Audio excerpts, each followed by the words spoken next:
নমস্কার, স্পটার নিউজে আপনাদের স্বাগত। আমি জয় চৌধুরী। এই মুহূর্তে রয়েছি প্রাক্তন বিশিষ্ট খেলোয়াড় এবং ইদানিংকালের প্রশিক্ষক এবং ধারাভাষ্যকার মানস ভট্টাচার্যের সঙ্গে। আমরা যুব ভারতীতে একটা নাটকীয় ম্যাচ দেখলাম। 8 মিনিটে এগিয়ে গিয়েছিল মানজেকির গোলে। তারপরে বেশ কিছুটা ম্যাচের রাশ ছিল, কিন্তু শেষ 15 মিনিট বিশেষত ইরশাদ চলে যাওয়ার পর মেহমাটান চাপে পড়ে যায় এবং শেষ রক্ষা হয়নি। শেষ 15 মিনিটে দুটো গোল করে বাজিমাত করেছে সুনীল ছেত্রীর দল। সুনীল ছেত্রী পরিবর্তন হিসেবে নেমে ম্যাচ ঘোরাতে নিশ্চয়ই কিছুটা ভূমিকা নিয়েছেন। পুরো ব্যাপারটা নিয়ে আমরা কথা বলবো মানসদার সাথে। মানসদা, কি বলবে? দেখো, এই মোহামেডান স্পোর্টিং এ আমি সবকটা ম্যাচই দেখছি। ওরা শেষের 15 মিনিট এত ভুলভ্রান্তির মধ্যে জড়িয়ে পড়ছে, তার ফলে অনেক সময় জেতা ম্যাচে ওরা পয়েন্ট পাচ্ছে না, বা কোনো ম্যাচ যেখান থেকে 1 পয়েন্ট ইন্ডিয়ান পক্ষে পাওয়া যায় সেটাও হেরে চলে আসছে।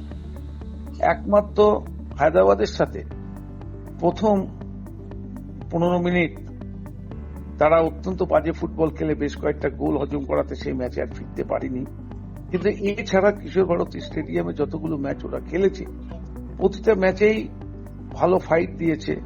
আর আজকে তো খুবই ভালো খেলছিল। 8 মিনিটের মাথায় মানজকির তার দারুণ হেড, যেখান থেকে গোল করে তারা এগিয়েও গিয়েছিল। তারপরে দলটা কিন্তু অনেক গোলের সুযোগও তৈরি করে ফেলেছিল, যেখান থেকে গোল হতে পারেনি।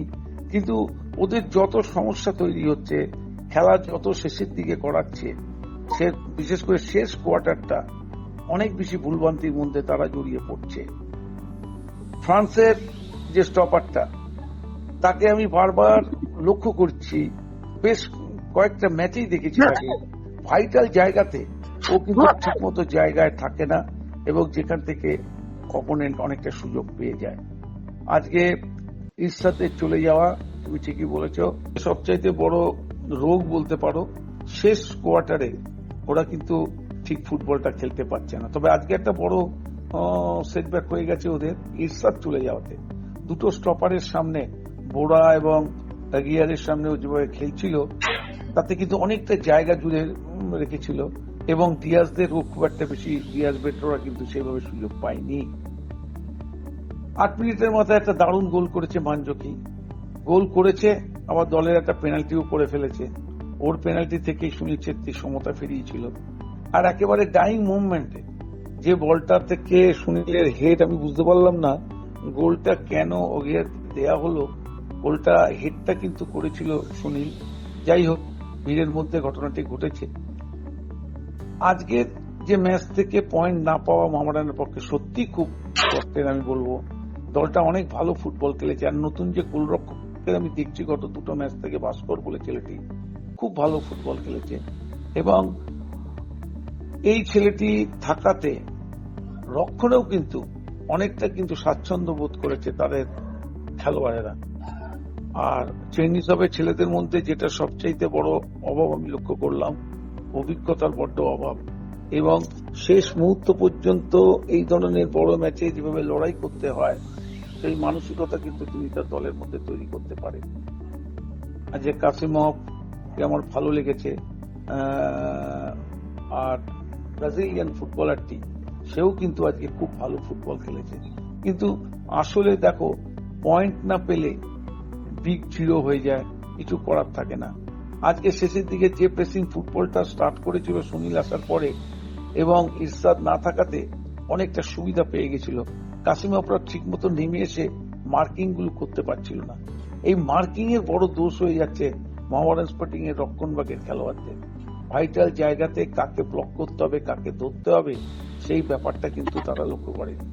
আজকে কতটা উঁচুতে উঠে গিয়ে, যে উচ্চতায় উঠেছিল সুনীল ছেত্রী, তার কিন্তু প্রশংসা করতে হবে। দেখো, আমাদের বাংলায় একটা কথা আছে, পুরনো চাল ভাতে বাড়ে।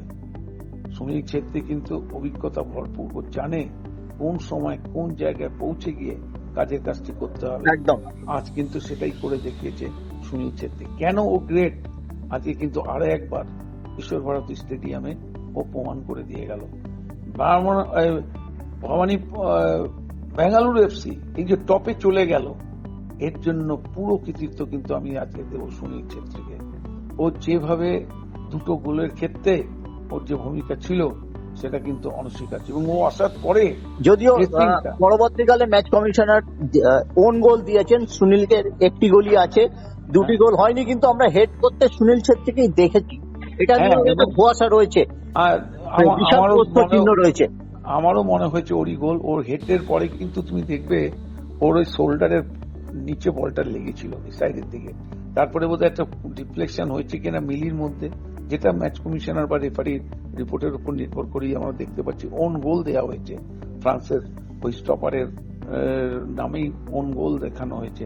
যাই হোক, এটা দুর্ভাগ্য আমি বলবো চেন্নিসবের ছেলেদের, খুব ভালো লড়াই করেও এই ম্যাচ থেকে তারা পয়েন্ট তুলতে পারলো না।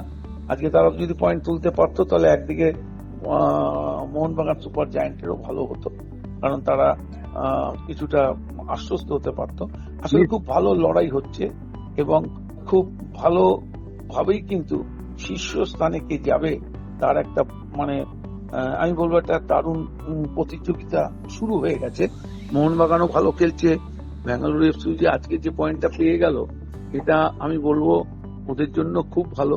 এবং পরবর্তীকালে যে লিগ শিল্ড জয়ী মানে 1 নম্বর থাকার ক্ষেত্রেও এই দুটো পয়েন্ট কিন্তু বড় ফ্যাক্টর হয়ে যেতে পারে, আজকে একটা বড় ফ্যাক্টর হয়ে যেতে পারে, সেটাই আমি বলতে যাচ্ছিলাম। একদম। এই 99 মিনিটে দুটো গোল point। হয়েছে, টোটাল 101 হ্যাঁ। মিনিট খেলা হয়েছে।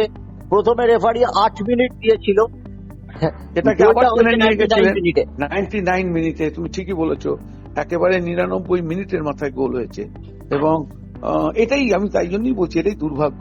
আমি এরকম গোল কিন্তু মোহামেডানের বিরুদ্ধে হতে দেখেছি, নর্থ ইস্টের বিরুদ্ধেও একেবারে শেষ মুহূর্তের গোলে কিন্তু তারা কিন্তু পয়েন্ট পায়নি, ফুল পয়েন্ট পায়নি।